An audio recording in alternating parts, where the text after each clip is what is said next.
And welcome back.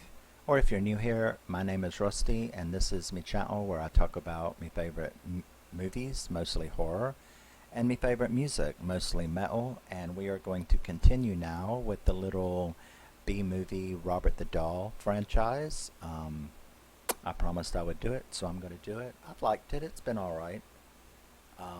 It's obviously cheap. I think I fixed the shadow with the red light. However, I'm beginning to wonder about the efficiency of putting a black light right in front of me because it looks like my teeth are about to eat you. I don't know. But I'll continue to work on the lighting. So we're now moving on to The Revenge of Robert, the fourth movie in the franchise.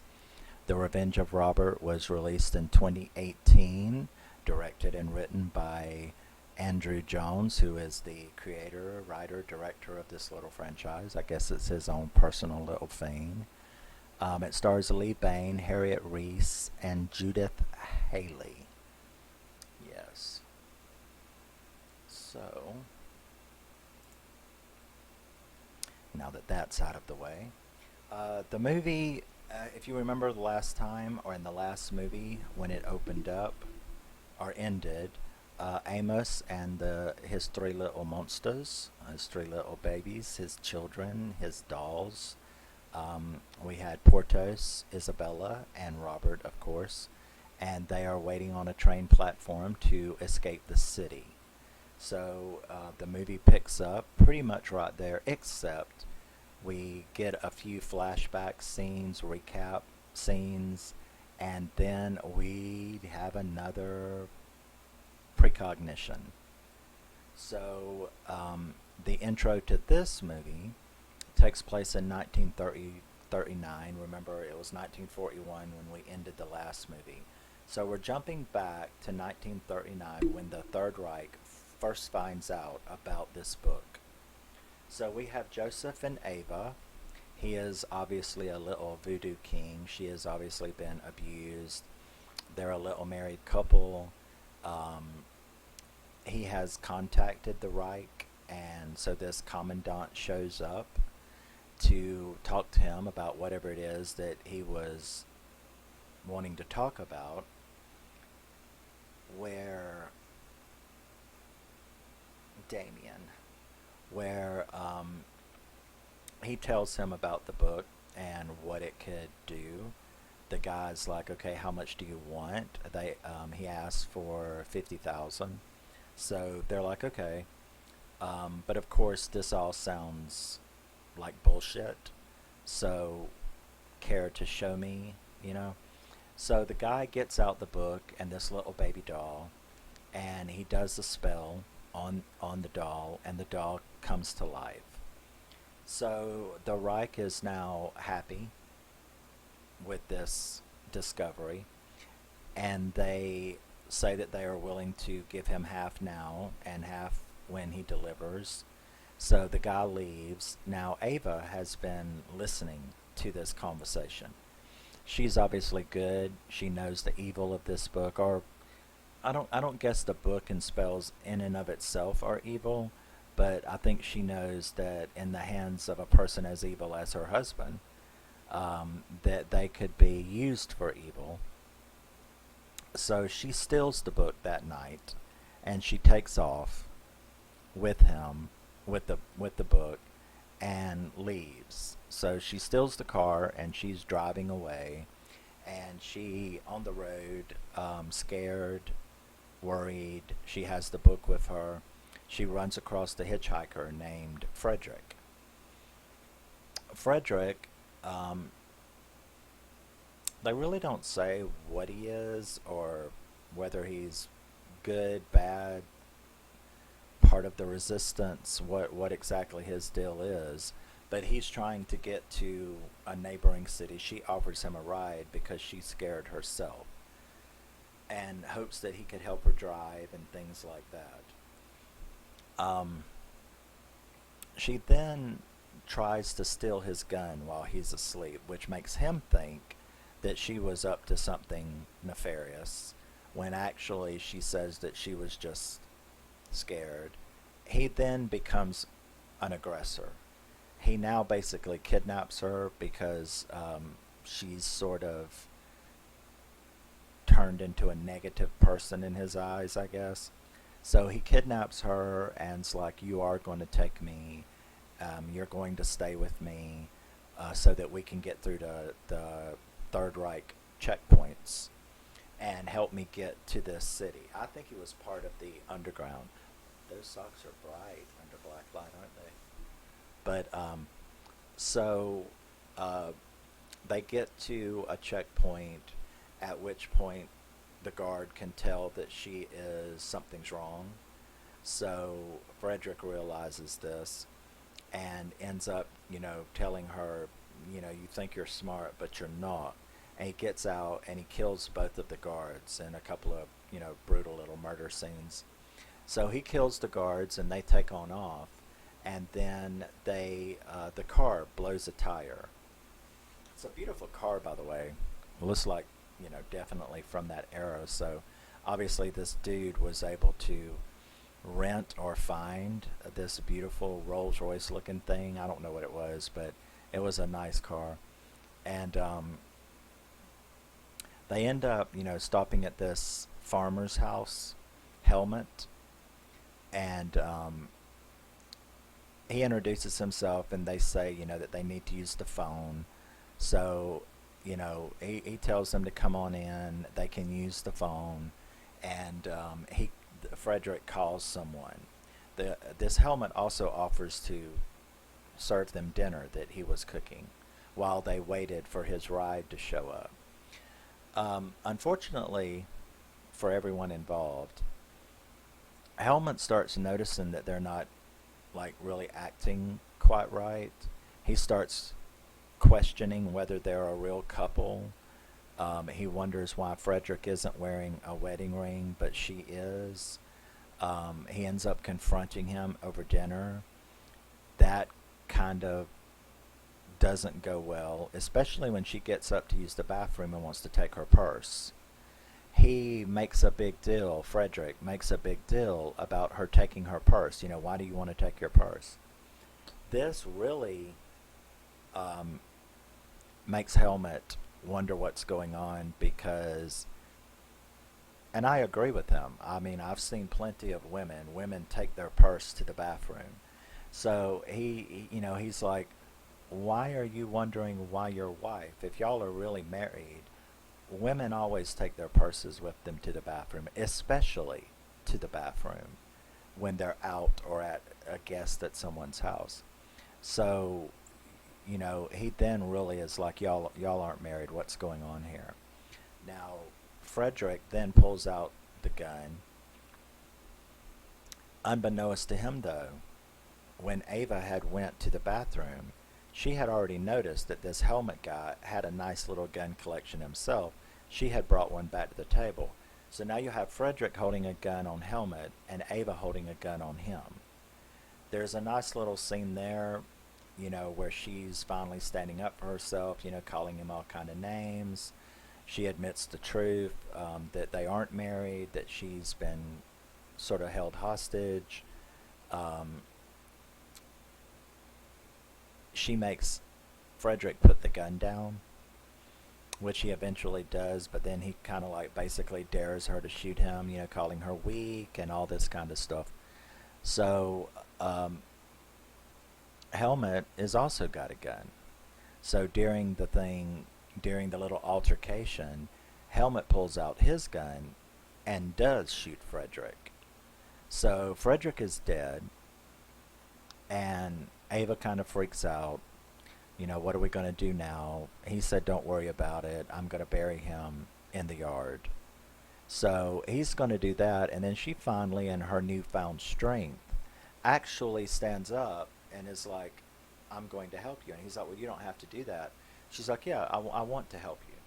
So she goes out there and helps him tote the body to a hole where he's going to bury Frederick, only to have Helmet get behind her with the shovel and kill her. So, I mean, I saw it coming in the 2 seconds before he did it, but it was a twist that I didn't see. So he kills her, and then he goes back into the house and calls the Reich and says that he's found the book. So he was actually a plant in the area. That wasn't really his house. He was a plant in the area because they knew the third, because just earlier, did I skip something? Just earlier, as they were arriving at the house, we flashed back to Joseph, who had, realized she had stolen the book, had called the Reich. The Reich, was like, we'll take care of it. And so this is how they took care of it. Obviously, they knew she would be somewhere in the area. So this helmet guy is actually an SS commandant. And he kind of knew that's who they were when they showed up.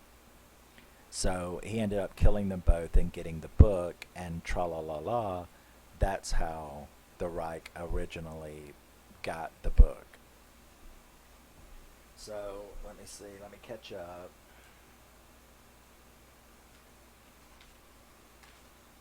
Once they have the book, the commandant, the other commandant, the one that made the deal with Joseph, he goes back to Joseph's house to let him know that they had found the book, where he promptly kills him too. Don't mess with Nazis, people. Come on. You're getting what you deserve, people. So, when he kills Joseph, we then go into a sort of recap, an actual recap of the movies up till this point, especially the last movie. So, we're now back to Amos, who is on the book, on the train with the dolls, and we see two different sides. We see the resistance at a resistance headquarters, and we see the Nazis at the Nazi headquarters. And both of them are talking to an unidentified, meaning that they're not showing you, individual. The Nazis are telling their agent about Amos and the dolls, and Amos and the book, and that he's on this train, to get on that train and to get him, and preferably kill him horribly, and bring them the book. And then we have the resistance, who also know about the book and Amos, who are sending an agent to save Amos and get the book and keep the book from the Nazis. So now, as I was watching it, I'm like, okay, so now we're turning into Agatha Christie's Orient Express, Murder on the Orient Express. We're turning into a little Orient Express type movie here now. So you have these two agents looking for Amos. They get on the train. You see a bunch of murders from both of them, actually, trying to get to Amos and find it. Now, meanwhile, of course, the kiddies are out. Yeah, there's a few cool scenes where the dolls they need weapons. Now, they need weapons, so they're like sneaking around underneath the tables and taking people's cutlery without them knowing it. There's a couple of funny scenes where Robert, gets the knife from underneath this guy's table, and he's like, looks under there because something touched his leg, and there's nothing there. And while he's looking under there, Isabel, she gets his fork, so he basically sits up to no cutlery, and so that was kind of cute. So you have, like I said, these two agents, and now, of course, you've seen their faces, but because you didn't see who was being given the orders, you don't know which one is the good one and which one is the bad one. So you've got this one guy who is in normal dress, and he's looking for Amos, and you have this other guy who is actually in a Nazi uniform who's looking for Amos. which I think, well, no, I know it was a trick to make you think you knew which one, because of course, um, the plainclothes guy, he found Amos almost at the same time that the bad guy found him. And he tells him, come with me, we've got to run, we've got to get out of here. So Amos goes with him, and the bad guy, as they're coming out of the compartment, he ends up showing up, and there's a little gunfight. And so you think that he's the bad one and this is the good one. But no. Now, also, during this time, Amos has begun to see these ghostly conjuring type visions of Esther. And you remember Esther is from the second movie. She's the girl who ran from the farm with the book and got shot, and that's how Amos got the book. Okay, just go watch the others. But so he's having visions of Esther, and he doesn't understand why this ghost is visiting him. So that makes him end up, telling his backstory. So now we get to learn Amos's backstory. He was a young man. He had a wife and 2 kids. He was obsessed with doll making and obsessed with his work, equally with his family. What he didn't know was his wife started having an affair behind his back because he wasn't paying her no attention. And the guy that she was in love with was single.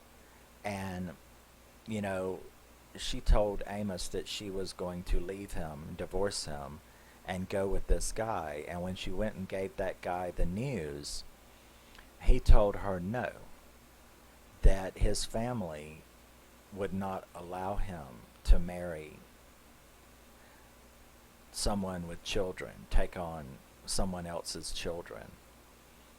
Okay, which immediately reminded me of that, what was her name, Susan Smith? That's the same thing that happened to that, that woman that put her 2 kids in the back seat of her car, with the in the car seats, and then drove the car off into a lake and claimed that some guy had hijacked her and kidnapped the kids and the car. That real life crime. I think her name was Susan Smith, right? But it was the exact same thing, because that woman, when he told her that, she went and killed her own kids, Amos's 2 children. She drowned them in a lake, just like Susan Smith, and for the exact same reason that Susan Smith did it. So that was definitely ripped out of the real life, headlines. So we find this out, and of course Amos, when he found out about it, he lost his mind, and you see him drag his kids out of the lake. And now we know why he refers to these dolls as his children, and why he has used this book to reanimate these dolls as his children. So that was a little bit of backstory there. So let me catch up. Yes. Alright, so now we've had all of these scenes, and we've had all of this fighting and killing and so forth like that. When the final showdown happens, and the bad agent and the good agent start fighting over Amos, and who's going to kill him, what's going down. And the one in the uniform, he gets killed, and you think that everybody is safe and everything is okay because the plainclothes guy won. only it was the one in the uniform that was actually the good guy from the resistance who was there to rescue Amos. So the plainclothes guy, he ends up telling Amos, you're wrong. I'm here to kill you, and I'm going to kill you ugly, and then I'm going to take the book. And, Amos is like, oh my, I thought I trusted you, blah, blah, blah. And so, yeah, it starts going down when the dolls, of course, attack the plainclothes agent and kill him in typical Robert fashion. They're like stabbing him and cutting him and stuff like that. And so that's it. Now, before Robert could shoot him, though, he shot and killed, if you can call it that. He shot and killed Isabel and Portos, the clown and the little girl doll. So you can imagine what happened to Amos. These were his children. These were his representations of his real children who were dead. So he, of course, has a meltdown fit on the floor that his two little killer dolls, who represented his real life children, have been. Can you kill a reanimated doll? He killed the dolls. So there's only Robert left, and Robert is the one who finishes off the bad, thing, the bad agent. So you have the final scenes where Esther and the ghosts of his two real life children, now that he has let all of this out and let all of this go, you see them, her telling him that it's time to move on and to let these things go. So you see her going down the tunnel of light with the two ghost children, and that's it. Then the movie sort of fast forwards to the end of the war, the end of the World War II, and then it springboards to 2012, where we are back at the original time frame of the original movie in the modern day. And we see Agatha, who's back. And Amos and Robert are still alive in 2012. And we're back to Agatha coming up to him and asking him if she can borrow the book. And he's like, no, you are not going to use the book to get back at people. She gets pissed off, says that the people are mistreating her. Remember, going back to the original movie, that's the reason she gave their kid the doll, was because they fired her. So she's bitching about them mistreating her, and wants the book to punish them. He refuses, but Robert has overheard this whole conversation. So Agatha storms off, and he goes to tell Robert, he's talking to Robert like, don't trust women, and stuff like that, when Robert's not there, because Robert actually overheard it. And because Robert's an evil little shit that likes to take revenge on people, he ran off down the road, and Agatha is walking away with the suitcase with Robert in it that she goes and hands to Sean. Wasn't that his name? Yeah. In the Gene, in the first movie, and starts that whole thing. So we've come complete circle, and that's it. She's walking down the road carrying Robert, which ties in with the original movie, and we are sort of first full circle as far as the movies go, and that's it. My thoughts. Well, he kind of drifted a little bit back towards off-screen kills, which I didn't appreciate. Some of them were on screen, but some of them were off. Dude, and it's not really fair for me because all 5 of these movies have been released.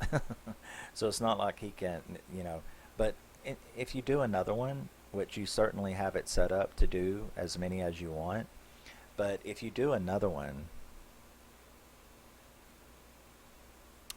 just remember what I said, man. We need blood, we need gore, we need TNA. He did keep all the cussing, so I mean it's still, he didn't go back to that original movie that was like a content wise was like a um, Lifetime movie, TV movie. There's plenty of cussing, adult themes, murder scenes. There's still plenty of that, but you're still not being tough enough. If you're going to be an indie filmmaker, like I said in previous videos, you're going to have to give people a reason to collect your movies, to want your movies. And story-wise, this franchise has been fantastic to me. I've loved the story. I've loved, and I understand the execution is limited by funds. So I understand all that. And I make concessions for that and forgiveness for that. But you've made 4 movies. You've made 5 movies. I did look at his international movie database thing, but you've made even more than this. I mean, you've made some movies. Aren't you getting any money yet? I mean, these movies are available fucking everywhere. So there's got to be collectors like me and people who like indie movies. You've got to make some money. So come on, you know, let's get silly. You know how unfair it is to have an SS movie, movie centered around the SS, and not have some Nazi butt? I mean, come on, come on. Have you ever seen Schindler's List? I mean, come on. But that's just my silly side and pervy side talking. But yes, man, you got to give us some TNA, and please, if you make another Robert movie, ketchup works fine. Throw some tomato soup on them or something. But you can do on-screen kills, okay, dude? Let's get serious.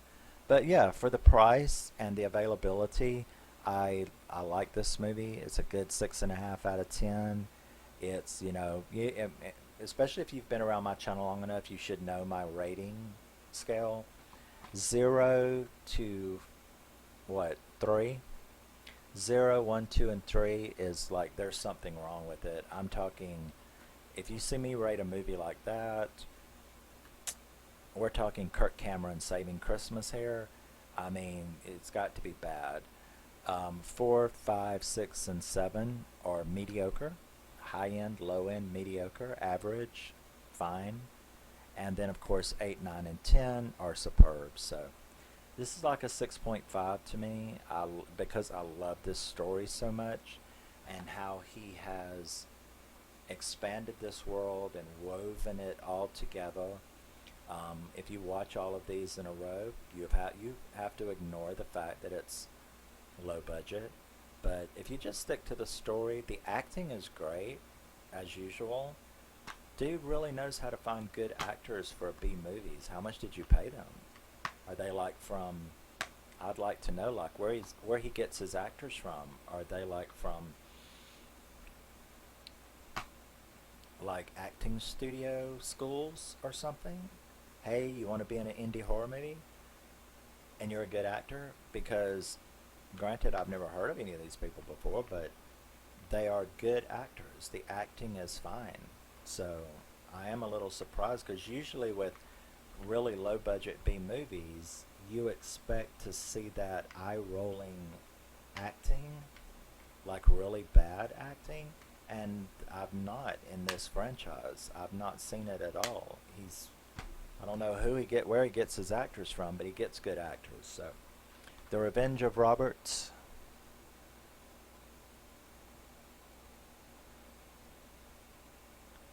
This is from 2018.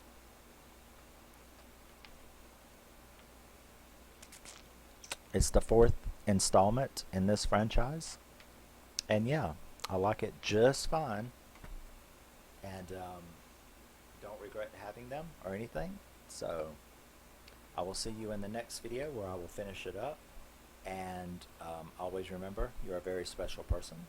No matter what anybody is saying or doing to you, there's only one of you. And I like you even if nobody else does. So I will see you in the next video. Love you. Miss you. Bye. And thanks for stopping by and giving me your precious time. Especially with all the shit on YouTube. So I will see you in the next one. Adios. Arrivederci.